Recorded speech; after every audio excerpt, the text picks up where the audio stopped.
So, welcome, Module 4. This is Welcome Module. I've got my apron on, got my nice t-shirt, so I don't want to get it painty. It's my nice t-shirt. It's got a nice picture on it.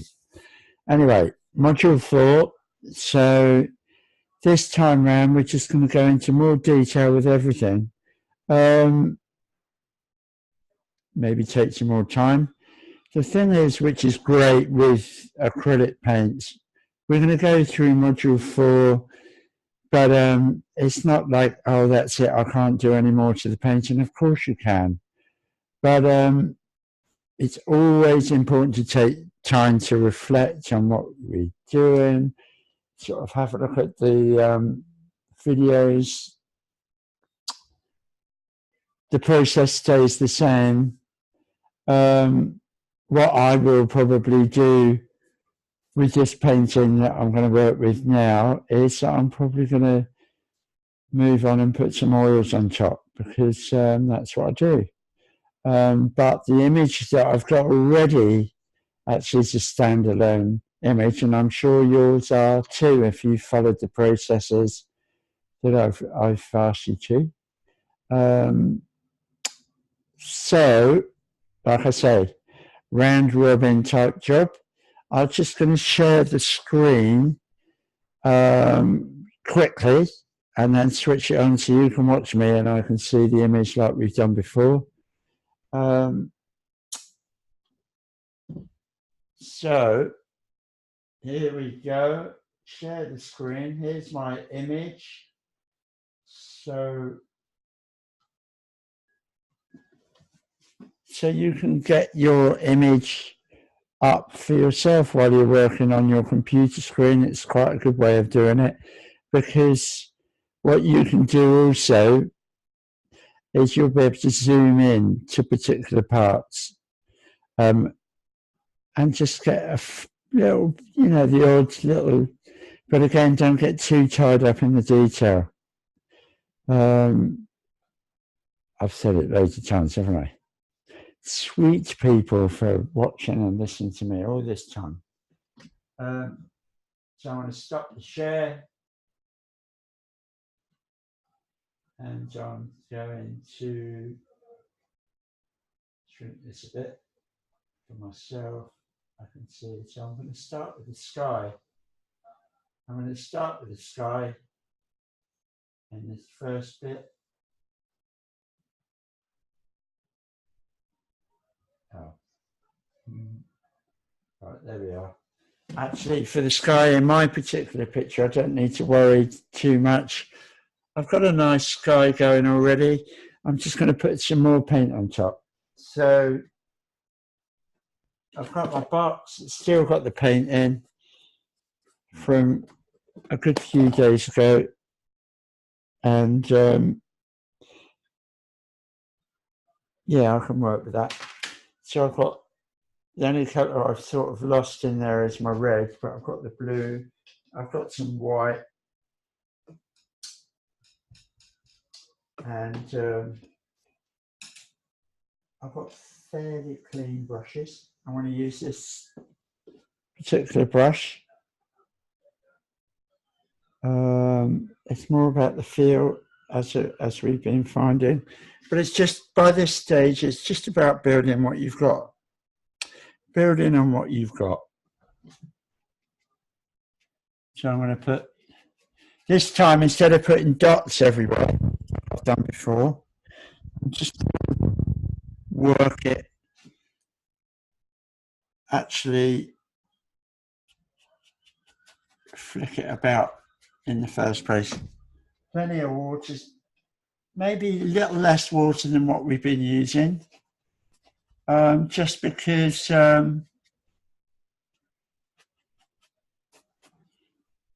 he says I've just put on more water than I expected. This will happen. It's about working fast with acrylics, like I said before. I'm putting a bit more darkness on to start with.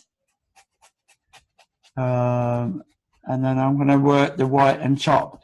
You'll find now you've got a few layers of paint on. it works. The paint starts to work a lot better, you see. You can do more with it. So you can be a bit more. Don't worry about what you've done before, just dive in there. Then start to get plenty of white. There, plenty of white. Quite quickly. If you feel it drying, you'll notice that the brush is much easier to use because we're on the third or fourth layer of paint now. See, it's lots of sweeping movements. Mainly I'm working from left to right. If you're left-handed, you'll probably do it from right. Yeah, I'm brushing left to right. And I'm working from right to left. So if you're left-handed, you may well choose to do it the opposite way round. But it's quite good to work across the painting using more paint than we've used before and just feel that sense of lightly brushing it, not trying to mix it all together, but giving it some sort of what you'll find is you start to get some really nice movement in the sky. So I'm just going to get a bit more white.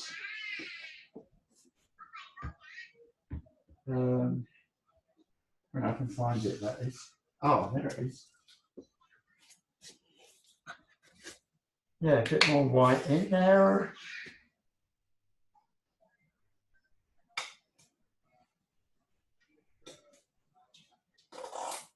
I expect you start to find already, oh yeah, we do use a lot of white, don't we? Get some more water on the brush. If it sits in the box of water, if you've got too much, it's fine. Keeps the paint working. Right, yeah, let's get this white moving. And more sweeping movements to get across the canvas. We can go back and forth, back and forth, back and forth. Back and forth. Pin the canvas down so it starts wobbling around. So I'm working with a straight arm to the side so you can see. But by sticking some sweeping movements of blue now, because like I say, when we first start putting the paint on, it sort of sticks to the canvas, but as we're putting it on top of more paint, then it's easier to flick it around a bit more. Then we'll get plenty of white on the brush, plenty of white. Water if we need it, and it'll mix around really nicely. So it's good to have this sort of rhythm. I have music playing normally, which helps.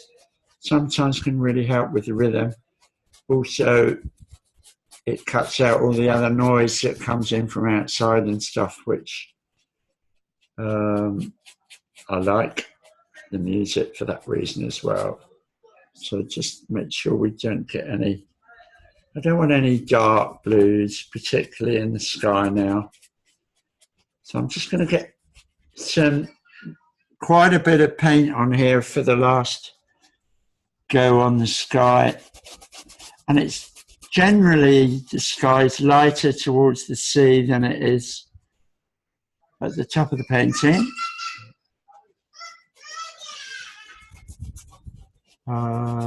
There. And it's quite good to have a bit of few damp bit. Oh, it's annoying. It's annoying me. I just got to, yeah, if your canvas starts moving about, right, just, it happens all the time. I think it annoys pretty well every painter. I'm sure there's a really good solution to this. But what kind of happens is that the canvas itself, you see, it's starting to get some, I'm starting to get some really nice textures in there now, which are sort of akin to an interesting sky. Maybe the sky that's actually in my image is not as interesting enough as a painting for me, particularly. I just want to get like a broader perspective. And this is the sort of sky that you could see. As you can see, it's got more, it's all about this dark and light, you see. It just gives it more emotion and feeling with the dark and the light. And the great thing, there's a certain amount of freedom in this. You're not particularly tied. You know, your sky that you paint is your sky. It's kind of a reflection of your inner self, it becomes. So what I'm doing now, and you'll find, instead of picking up more water now, and because I've got some paint on the canvas, I can actually work in what it starts to happen. If you can see here, you start to get a really nice, smooth sheen with the acrylic paint. You can't necessarily do this quite so with oil paint.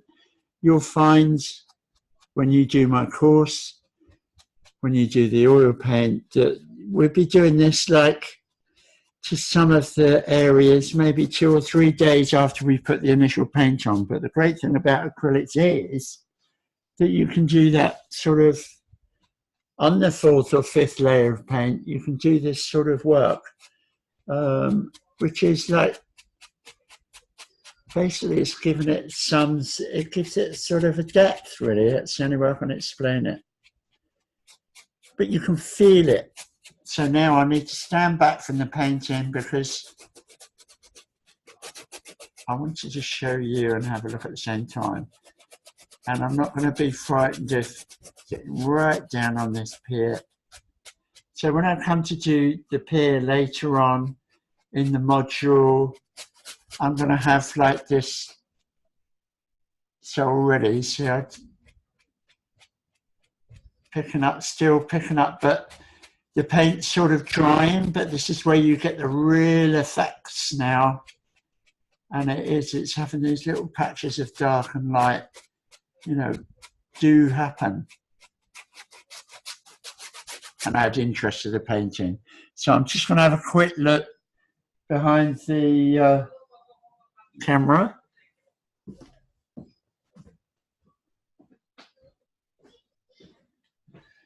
And shout a bit.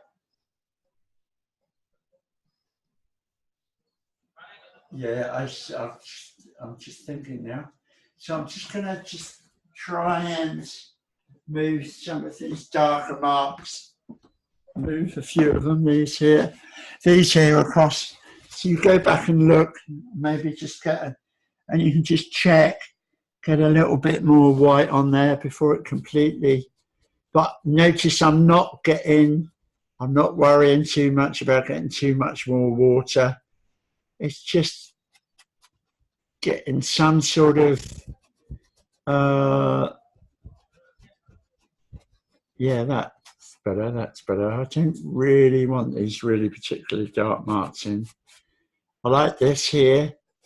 I need to do a bit more work down here. Now I've got some paint mixed in with the blue there. Anyway, I just want to get, I don't want to get too white near the pier for my particular painting because I'm going to cover up the top of this. See, I haven't done anything about this focal point, so I don't need to. I know where it is and I know what I'm going to do. So the key points, they sort of sit on top of all of this work.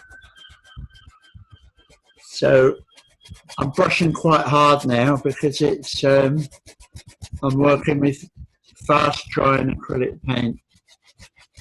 But if you can catch it just before it dries with these big movements, you end up with a really nice effect. So it still works for a little while, this paint, but as you can see now, I can say it's pretty well stopped working. I can go and have another look, have another butcher's, have a butcher's. I don't know why they say have a butcher's. Great. Oh, listen to that seagull was helping there. Right, there's some real passion in there now. Passion in the sky. Actually, the painting, like I say, now what happens, just before I finish, now what happens, I start to look at the painting and I start to go, do you know what? That's fine. I don't need to do any more to it.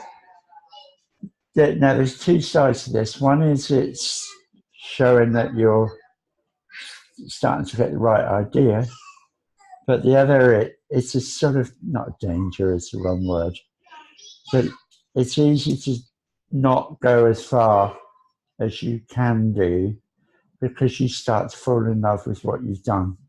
It's good that you fall in love with what you've done, but I know that I can just work this light and dark here and make this a much more interesting painting around here and stuff. So that's what I'm going to do. Thank you.